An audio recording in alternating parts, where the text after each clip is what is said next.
bonjour amis internautes ñu ngi leen di nuyu yéen ñi ñu tàmm di ñu seetaan chaque fois seen émission Politique 9 fii seen chaîne Seven Truth ñuy nuyu ku nekk si turam ak santam tam tey ñu am comme invité Abdou Khadre Djeylani Cissé ñuy waxtaanee si souveraineté numérique ban politique la ci état bi war a mën a teg pour ñu gën a mën a am sécurité en quelque sorte monsieur Cissé maa ngi lay nuyu. monsieur Niang di la fay. di rafetlu aussi di la sant ci invitation bi. par rapport ak la question. merci beaucoup kan mooy Abdou Khadre Djeylani Cissé. bon Abdou Khadre c'est un jeune sénégalais comme tous les sénégalais nekk ci dëkk bi jàngee fi di góorgóorlu ci dëkk bi comme tous les sénégalais donc kookoy Abdou Khadre. ban cursus la am. bon cursus bi ñu commencé fan ci suuf wala ñu. waaw ñu commencé suuf jëm ci kaw ñu wax au moins ñu xam ki ni invité ndax mën na wax ci thème bi wala. d'abord Pikine la lépp commencé je peux dire parce que après le BFM Fadilou Diop la ñu dem non Fadilou Diop la ñu dem amee fa BFM jóge fa jaar lycée Seydina Limamou Laye jóge fa dem médium après le bac doogay dem université Cheikh Anta Diop. maintenant cursus bi par rapport ak même li tax tey débat bi dina xaw a reetaan tuuti parce que bañ demee université science lañ fa jàng biologie chimie géoscience ba yàlla suturaal ñu fa ñu génn fa ak un master d'enseignement en biologie chimie et géoscience mais après ça nag ci lañ dem defi réellement li ñu bëgg parce que depuis des années 2000 les événements de l'informatique sax laay wax anaka commencement yi la ñu fekkee ñun doon ci fo ba ñu nekkee ndaw ñun ak sunu morom yu bari avec autant y avait les Windows 98 même les ay compact voilà période yooyu amoon quoi ay MS DOS donc en fait on a commencé avec les bases de l'informatique entre temps ngay dem tu fais yaa ngi def sa jàng tranquille mais aussi yi ngay fooyee boo wàccee ak sa gars yi tu vois da ngay fekkee ni naka la évoluer ba tey fiñ ci toll nii waaw en gros c'est ça. merci beaucoup mën na ni un joli parcours loolu ko mën a wax parce que parfois l'école de la rue aussi forme tey ci formation boobu noonu nga xamante ni peut-être yaa ngi ciy yëngu dans le domaine politique aussi nga amoon ci ay responsabilités surtout dans le côté digital dans le côté com dans le côté informatique aussi ci ay coalitions yu am doole ci ay partis yu am doole au niveau national ci création base de données ak yooyu noonu tey ñuy waxtaanee ci ay base de données ak souveraineté numérique tey boo doon def la diagnostic bi nga expliquer ne lan mooy analogie lan mooy numérique lan mooy digital lan mooy informatique parce que bon termes yooyu mën nañ dañ leen di jaxase rek dañ leen di dégg nii bon ci mënee gën a expliquer ñu xam balaa ñuy dugg ci débat bi. bon l'analogie en explication simple ak le numérique. mën naa ko misaal ci ni nga yor benn document bi nga bind ci say motivation wala sa CV nga téye ko nii physiquement man ma yor le même document yor ko sama ordinateur mais numériquement donc ñaar yooyu boo ko xoolee rek kii dafa yor loo xam ni c'est physique. mais information yi ci nekk keneen mi ngi ko yor ci ordinateur am mais de façon numérique. ki ko yor physiquement kooku mën naa ni mi ngi ak la version analogie. ki ko yor numériquement nag maanaam ki ko yor ci ordinateur am kooku mi ngi ak la version numérique. waaw donc mën naa ko misaalee noonu pour ñëpp comprendre waaw. loolu mooy différence su tey analogie ak différence su numérique tey ñu nekk ci ère science technique 21e siècle tey boo doon natt état du Sénégal dafa nekk en retard par rapport ak les autres nations wala fi mu toll la war a toll. bon ça dépend aussi ci ban unité de mesure nga koy dugal parce que bu ñu ko xoolee au niveau mondial moi je peux dire que nous sommes en retard mais bu ñu ko xoolee niveau local par exemple dans l'espace africain le Sénégal est très avancé ci côté informatique ci côté numérique. waaw parce que bon je pense que on le doit au président Abdoulaye Wade moom moo fexe woon ba ñu banaliser l'outil informatique ici dans ce pays. et la jeunesse aussi fort heureusement topp na ci. parce que suma genre geek ñu mel ni man après dañ ci doon fo parce que c'était accessible. léegi nag fo googu ñu ci doon fo moo tax ñu bari dem ba am ci certaines expériences là. muy permettre à ce que yi ngay dem Europe di ko fa gis léegi da nga ko fiy gis fii te boo xoolee ko koy def amaana mën na bañ a am sax benn cursus académique boo xam ni ci loolu la jàng wala mais. xam nga lu ñuy fowee ci mbedd rek bu yàggee da ngeen koy maîtriser. Sénégal foofu la toll actuellement à l'instant où nous sommes en train de parler je connais beaucoup de jeunes yoo xam ni ils sont excellents en base de données en programmation et autres te yàlla bi ma tim xam na ni jàngewuñ ko ci benn école man je me dis sax est-ce que gënuñu xarañ ña koy jàngee ci école yi. waaw foofu la ci Sénégal toll. donc bu dee dañ koy natt dans le cadre de la sous-région. Le Sénégal est très avancé. D'où la nécessité du gouvernement. De bien se préparer parce que bu ñu xoolee ay réew yu mel ni États-Unis et autres leur gouvernement dañoo am ay institutions spéciales yoo xam ni en matière de cybercriminalité et autres dañ ciy xarañ mais ci wet gi da ngay gis waa réew ma nga xam ni nekkuñu ci gouvernement nekkuñu ci dara. gën leen ci xarañ fop. ko defee ne da ngay gis booy dañu koy fawee sax di xool naka la ñuy xëy di attaquer seen serveurs yeeg yooyu. ñoom it ñuy xool naka la ñuy def pour contrecarrer ça. Maintenant c'est ce jeu-là qu'il y a entre les institutions maanaam formelles ak les non formelles jeu boobu moom mooy tax. évolution bi di am sécurité bi après di yokk yooyu. waaw mais ci kaw l'État nangu ce jeu-là. mais bis bu defee comme yi may gis par exemple ñu gis ñu ne un jeune piraté na fële ñu jàpp ràpp tëj loolu avancé lu du tax mbir mi avancé genre yooyu da nga leen di jël nga tàggat leen andi leen sa wet amaana xam-xam bi mu am ba tax mu def loolu boo ko utiliser mën na la protéger après. ok lan mooy différence su programmation logiciel ay hacker ay cybercriminalité yooyu moo yooyu noonu parfois jargon boobu noonu da nga koy dégg souvent. mais doo xam benn bu nekk lan mooy rôle am. bon ça n'a absolument d'abord rien à voir. Programmation mooy le fait ngay jàngal machine à ce que muy traiter des informations wala à ce que muy def ay processus di exécuter ay processus de façon autonome. loolu yow yaay jàngal ordinateur bi en langage ordinateur yaay jàngal ordinateur bi ne ko boo accès ci lu mel nii nii ngay réagir boo accès ci lu mel nii nii ngay def kii bu bësee bouton bii lii lay def loolu mooy programmation beneen bi hacker maanaam hacker ci naka laa ko mën a misaalee ci olof ba mu leer mi ngi mel ni ma tëj bunt bi ak caabi yow nga jóge fa lay ñëw fexe ba bunt bi ubbeeku te yoroo caabi bi waaw ka def loolu kooku hacker la. Maintenant c'est hacker yi nag dafa am ay différence waaw mi ngi mel ni rek ñu ne diw mii kat dafa am xam-xam boo xam ni ci lu baax rek la ko xam-xam bi di jëmale.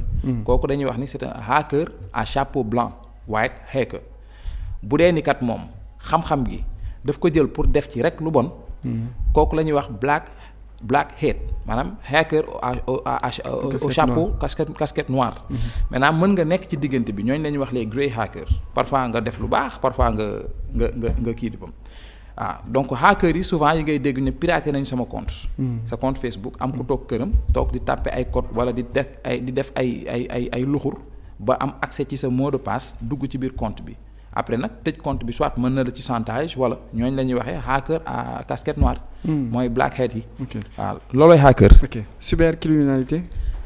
Bon cybercriminalité comme en fait souvent les mots se définissent eux-mêmes. Quand on parle de cyber là on est dans le monde du virtuel. xam nga par exemple bandi bi nga xam ne dafa jël armam dem ci banque ba tiimale ko kooku c'est un criminel. mais bandi bi nga xam ne ordinateur am la toog dem dugg ci banque bi jël xaalis bi kooku c'est un cybercriminel c'est ça la différence. Donc que le crime bi ça se fait dans le monde physique que le crime bi ça se fait dans le métavers dans le monde informatique quoi dans le monde virtuel. waaw loolu mooy différence bi donc c'est quelqu'un qui fait des crimes utilisant des ordinateurs passant par des réseaux et autres. kookoy un cybercriminel. léegi parlant de logiciel da ngay dégg ñu naan la ay Java. wala ngay dégg ay yeneen termes ay yeneen algorithmes yoo xamante ne. après yooyu c'est des langages mi ngi mel ni bu may jàngal ordinateur bi ma koy làq wolof ordinateur bi di comprendre li ma koy wax keneen di ko làq pulaar ordinateur bi di comprendre li nga koy wax léegi olof bi par exemple mën na nekk JavaScript pulaar bi nekk PHP par exemple ak y a d'autres types de langages comme Python français bi nekk Python mais nag le fait que ordinateur bi di comprendre par exemple wolof bi. Donc langage wolof la par exemple. mais nekkul en réalité ordinateur bi wolof lay comprendre ci misaal pour nga comprendre rek mais le JavaScript langage la boo xam ne ordinateur bi daf koy comprendre maanaam dafa am alphabet wam boo xam ne boo ko tàppee ordinateur bi day comprendre léegi am na yeneen langage comme PHP par exemple kooku aussi am na langage la boo xam ne ordinateur da koy comprendre bu dee ni topp nga alphabet wam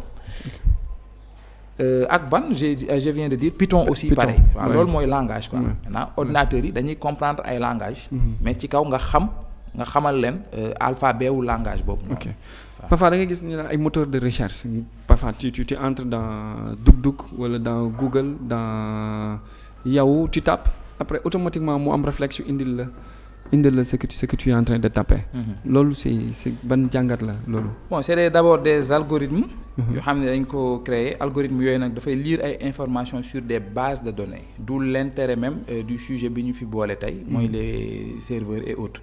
maintenant ces données nga xam ne boo taxawee taper Google je cherche ça mu wër ko am na fu mu koy wëree maintenant fa mu koy wëree ci ay serveurs la nekk serveurs yooyu dafa am ay informations yu ñu fa stocké maintenant comme que information yi foofu dañ ko fa stocké pour nag yow boo toogee sa kër nga taper lii rek ci saa si mu génn fañ ko stocké dafay bari gu doy noo xam ni moom dina am jàngal nañ ko naka lay def voilà ba boo ko liiree rek mu wër fii wër fële léegi nag foofu ñu koy stocké nag souvent foofu la ñuy wax ay data center maanaam ay centre de données waaw ay centre la yoo xam ne dañ fay stocké ay données centre yooyu ay serveur moo fay nekk léegi ci biir serveur yooyu nag ci la ñuy stocké les données les sites internet nos musiques non en fait tout ce qui est données numériques daanaka ci serveur yooyu lañ koy stocké pour te permettre yow fépp foo munti nekk ci àdduna bi boo demander requête bi rek nga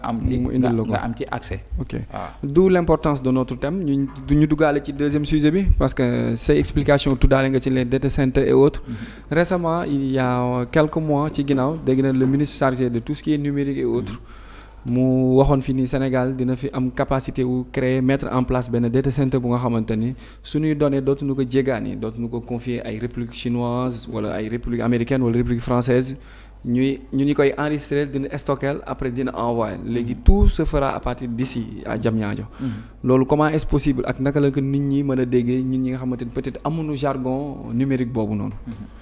bon d'abord l'idée elle est excellente man jàpp naa ni réew mu nekk li may woowee souveraineté numérique da nga ko war a am. donc bu ñu demee kat ba stocké tuñu suñuy données. à l'extérieur du pays ñu koy stocké suñu biir pays donc loolu c'est à saluer te avancé la boo xam ne aussi bépp nit boo xam ne da ngay yëngu dans l'informatique. war nga ko saluer maintenant est-ce que ni mu wax aussi noonu la demee ça c'est à revoir. parce que processus bu gudd lay doon. Quand vous me dites que maintenant on va stocker nos données ici alors que le président Macky Sall email am Gmail la ba tey y a un problème alors que la quasi-totalité des Sénégalais seen email @Gmail @Yahoo et autres. ok kon mën nañ dindi @Gmail bi. mais bien sûr def ci par exemple quelque chose point sn. parce que léegi yow am nga data center ici. @gaynde lu la neex mais bon mais quand même demeewul carrément noonu parce que les extensions des domaines aussi nekkul nu la neex nga koy jëlee da ci am yoo xam ne par exemple point sn moom c'est exclusivement Sénégal. waaw mën nga jël point quelque chose point sn loolu c'est exclusivement sénégalais loolu moom mën nañ ci def lu ñu neex. mais point fr sañuñu ci def lu ñu neex parce que moomuñu ko. point fr mooy France. mooy France. mango point com c'est voilà commercial quoi voilà point les organisations organismes et autres c'est point org. donc amoo droit def ci lu la neex mais du moment où tous vos données wala tous les moyens de communication numérique yi nga xam ne yaa ngi ko am mi ngi jaar ci yeneen serveur rek souveraineté numérique amagoo ko. d'autant plus que data center bi ministre bi di wax la question que je me pose mooy kan moo koy gérer. est-ce les Sénégalais. est-ce que Sénégalais am nañ capacité bi. moom intellectuellement oui, mais matériellement. intellectuellement Sénégalais am nañ beaucoup plus que les capacités. Côté matériel aussi man foofu dama fay def entre guillemets parce que gis nga mënoo wax souveraineté tant que même le plus petit composant bi nga xam ne moom la ñuy defaree les serveurs sax defaroo ko. parce que bu ngeen xoolee la Russie il insiste dans tous les matériels yooyu yi nga xam ne moom la seen armée wala seen gouvernement di utiliser. que ça mu nekk modèle russe. mu defaree ko biir Russie parce que fi technologie toll mooy ba ci puce bi ngay def biy dawal sa ordinateur les microprocesseurs et autres mën nañ ko def de sorte que ni muy def liggéey bi ngay liggéey normal sa ordinateur sa téléphone mais ki ko defar bu ci bëggee am accès mën na toll fi mu toll am ci accès donc mënoo wax souveraineté numérique tant que question yooyu yëpp réglé woo ko. ok waaw maintenant je suis d'accord data center mën na fi am ngay jaay ay ngay héberger ay sites ici au Sénégal et hors du Sénégal wala des sites gouvernementaux et autres. mais indépendance totale. non mënaguñu fa àgg parce que y a beaucoup de questions yoo xam ne c'est pas encore réglé. ok donc mën naa ni loolu promesse politique la woon. bon c'est purement c'est pur 17000 emplois nee na dina créer 17000 emplois dina jël 17000 jeunes yi nga xamante ne da leen di insérer. ñu mën di xëy à partir de ça. man dama jàpp ne dafa ñàkk xam li muy wax rek. waaw parce que un data center nga xam ne tout est automatisé. je pense pas que naka la mën a amee 17000 emplois. d'autant plus que la question de redondance n'a pas encore été réglée. parce que dëgg la teg sa data center yomb na mais y a des gages de sécurité yoo xam ni da nga ko war a teg ci table bi parce que data center dafa am yoo xam ni c'est impératif pour mu am fa. il faut régler la question de l'énergie, il faut régler la question du refroidissement, il faut régler la question du redondance et il faut aussi régler la question de la sécurité. Je m'explique. Data center ay ragi serveurs dafay nekk. Les serveurs sont réputés être énergivores maanaam li ñu soxla ci énergie dafa bari comme pas possible. Or dans ce pays où nous sommes on a un sérieux problème d'énergie. Coupure courant. à finir. La question du refroidissement Sénégal réew mu tàng la. oui bu ngeen xoolee yenn bureau yi ngeen di dugg mu am benn serveur bu ndaw rek di ngeen fa fekk au minimum ñaari clim.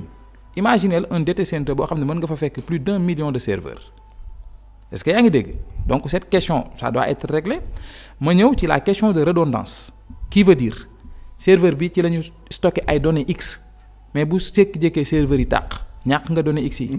donc la question de redondance moom mooy régler le fait que ni même bu serveur bi tàqee.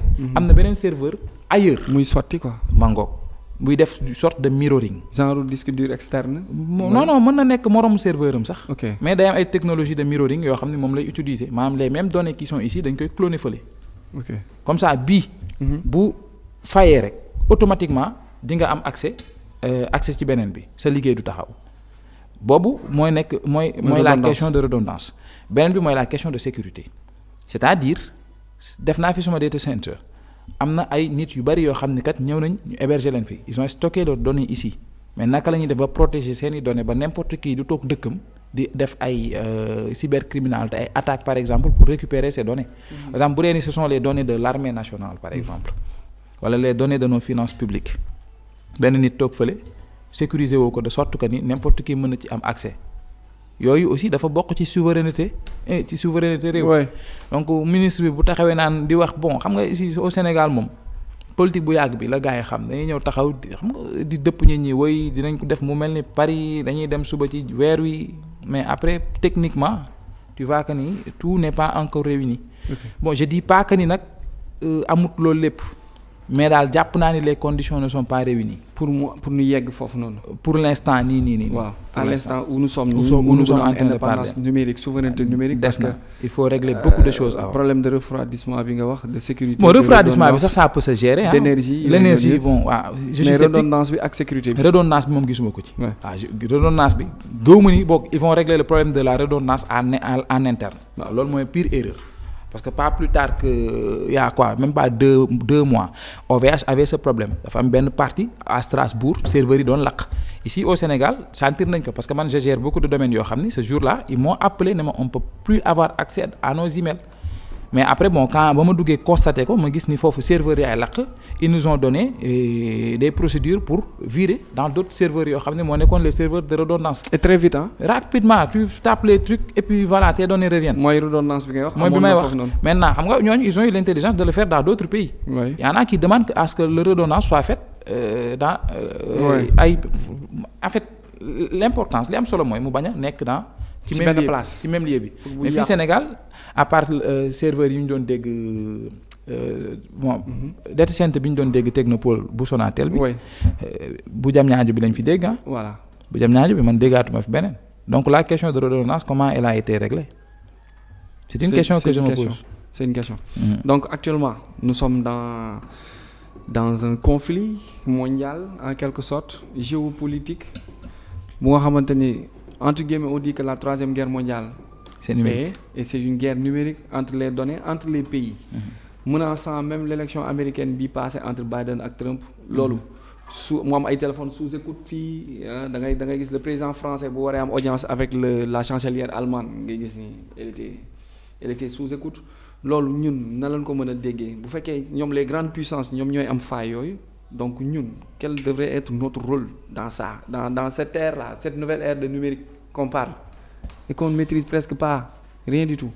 Bon, vous savez la question de cybercriminalité bi nga wax léegi nii dafa sori sax boo nee France sous écoute et autres pas plus tard qu'avant-hier xaw ma hier Pape Alé diffusé na benn conversation téléphonique entre le président ivoirien ak un certain Boubou Cissé bu ko doon renseigner ci la situation au Mali le disant que ni dañuy sóob nii rek mais ils vont pas tenir une semaine cette conversation naka la ñuy def ba mu am ko man je suis prêt à mettre ma main que ni ce sont les renseignements maliens ñoo ko lijjanti oui parce que ils ont le soutien russe maintenant léegi nag foofu la technologie toll qui détient l'information détient le monde donc bu gars yi comme Sénégal fii moom la façon dont ils gèrent affaire de gis la mais ces autres pays ils connaissent les réalités à vrai dire les réalités sont il faut faire de sorte que ni yow tout élément de ton peuple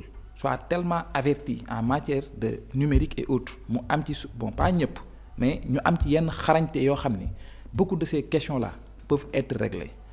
Mais l'erreur est mooy li may wax sànq bu ñu demee kat ba le peuple même soit en avance de phase par rapport à aux institutions sur les questions de cybercriminalité sur les questions de souveraineté numérique et autres parce que fi Sénégal tollu mooy y en a qui l'ont compris moi am na ñu bëri ñoo xam ne seen i kër man maa leen di installé naa leen des serveurs personnels donc leurs données jaaratul ci ay serveurs sax tubaab yeeg yooyu seen kër lay jaar parce que ils veulent juste am seen souveraineté ci benn domaine bu ndaw mais mënut a nekk total parce que fi ngay jaar pour àgg ci serveur boobu day jaar Europe ak yooyu mais boo régler le problème de boo tapé par exemple google.sn du àgg ci serveur Lisbonne yi du àgg ci serveur États-Unis mais Sonatel lay jaar benn serveur Sénégal benn relais ici au Sénégal ñëw sa téléphone là mën nga taxaw wax am nga sécurité waaw te sécurité boobu sax peut-être c'est en interne waaw mais gars yi bu ñu ci bëggee dugg moom xanaa nga kale ni ñoom rek waaw mais sinon dañ ciy dugg dinañ la lii mais nag mën nañ fa àgg il suffit juste d'y mettre les moyens et aussi nga orienter la jeunesse vers côté boobu parce que ndaw jàng c'est très facile na nga bëgg li ngay def na nga ko fowee waaw mais arrêter comme ni ñuy def là di forcer nit ñi. oui l'école day tax duñ ko bëgg. modèle bi fi ne. mooy day tax xëy toog jàkkaarloog prof muy wax rek.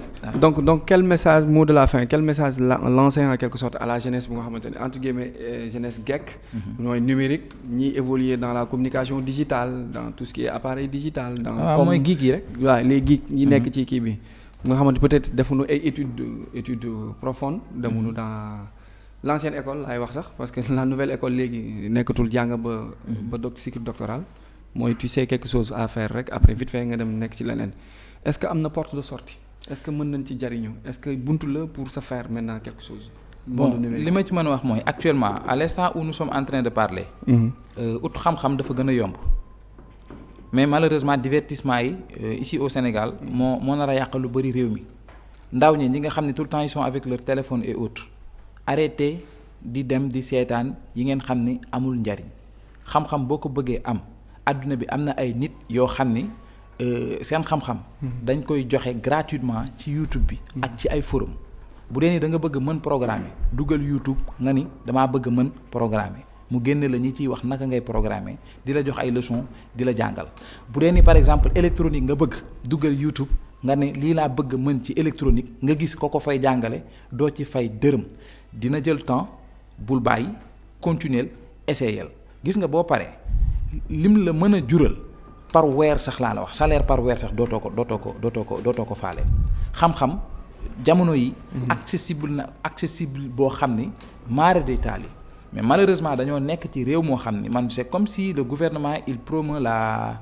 médiocrité voilà moom daal jaaxal na ma waaw man ñi ma xam ci ñuy yëngu ci informatique surtout ñi ci ëpp laa la wax ci YouTube lañ ko jàngee man premier serveur bi ma installé ba ma gañee marché bi ci guddi ga laa dem jàngi ko ci guddi ga laa dem jàngi ko gars yi di ma reetaan ma dajale booy yëpp jotoon naa ci am ay notions certes mais pour beaucoup plus asseoir dugg dem xool ay experts ñu naan la fii nii ngay def nii ngay def nii ngay def et macha allah réussite totale laa ci am loolu yokku ma fit ba après ma demaat di defaat yeneen recherche parfois ngay dem di dajeek ay cas nga kale ce sont des cas d'école comme ni ñu lay joxee problème école ngay kale nga dugg xool forum yi am na ku mës a am problème bi fenn ci àdduna bi am na fu mu ko waxtaanee am na ku ko jox solution. am na fu mu ko réglé. mangoog foofu boo ko xoolee di nga xam jàng moom Sénégal fii ñu toll ku ko bëgg di nga ko def boo duggee ci internet bi li nga bëgg jàng boo ko fa laajee di nga gis ko la ko tojal ba mu leer naññ nag bu dee da nga opté nag nekk ci Facebook bi wala ci WhatsApp bi.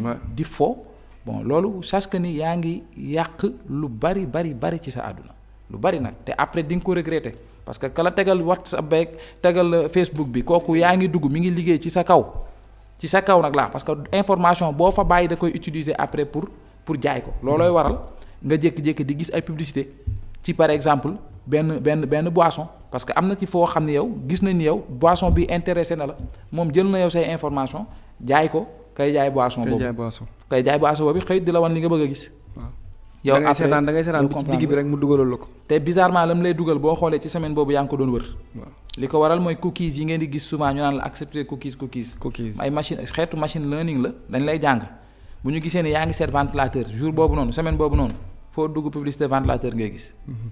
mooy liir na li nekk sa xel. pas li nekk sa xel sa comportement la ñuy xool. sa comportement la ñuy xool mënuñu liir li nekk sa xel mais sa comportement la ñuy xool donc bu affaire yi xoolee sa comportement gis ne tey kat def nga fële recherche yaa ngi doon xool ventilateur defaat nga fay recherche yaa ngi doon xool ventilateur kon da ngaa soxla ventilateur. effectivement ñu jël information bi nag xool ñiy publier ventilateur di jaay te di leen fay. ñu ne leen diw soxla na ventilateur kooku publicité bi di agsi ci yow. su jaayee ventilateur 10 000 jox. non moom balaa muy jaay ventilateur bi sax. moom Facebook moom fay na ko def publicité bi. après moom mu jaay. après moom mu jaay donc e-commerce. si principe boobu la lalu. en fait ay kii la soxla ay prospect ay clients. léegi kële day étudier clients yi jox ko données yi ne clients yi ñoo soxla lii. léegi yow nga fay sa publicité moom mu fexe ba clients yooyu exactement ñooy gis yow li ngay jaay. effectivement foofu la xam-xam toll. te c'est accessible à tout le monde. donc ku bëgg am xam-xam di nga ko am. ku bëgg am xam-xam di nga ko am. volonté rek la laaj ci ère numérique gratuitement nag. gratuitement. mot de la fin. bon di leen sant franchement cette initiative dañ koy rafetlu di leen ñaax aussi ngeen gën a invité ndaw yi ñuy génnee li ne seen xel. gaa ni nag dañu peeg xam-xam nag dara mais xalaat la rek sunu point de vue la rek ci li xew ci àdduna bi. amaana keneen mën na ñëw andi leneen wala mu teggi ko. waaw donc di ci sant daal di leen gërëm aussi. merci beaucoup c'était Abdou Khadre Djeylani Cissé ci émission Politique Neuve la parole qui donne aux Sénégalais de demain pour un développement inclusif dama ko boole ci les Sénégalais de demain parce que malgré son jeune âge il a géré des responsabilités dans des échéances yi nga xamante ni jot na fi am politique au niveau national au niveau départemental avec des responsabilités lépp ci kaw domaine numérique ci kaw commune domaine digital peut-être ay résultats ak ay stats yu bari ñi ngi koy gis ci internet bi c'est le fruit de son travail prochainement avec un autre jeune merci beaucoup.